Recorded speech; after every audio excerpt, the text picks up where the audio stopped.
My name is Becky Buckles, and I work at the Athena Elementary School. I'm the lead cook here for all the little K through 3rd grade. So I love it.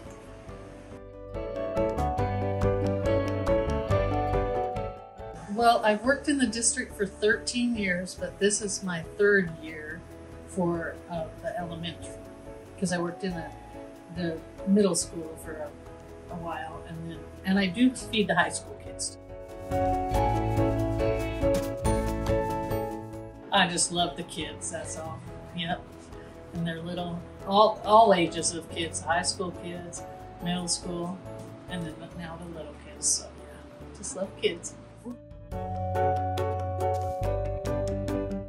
Cooked all my life. I've worked in the restaurant business since I was 14.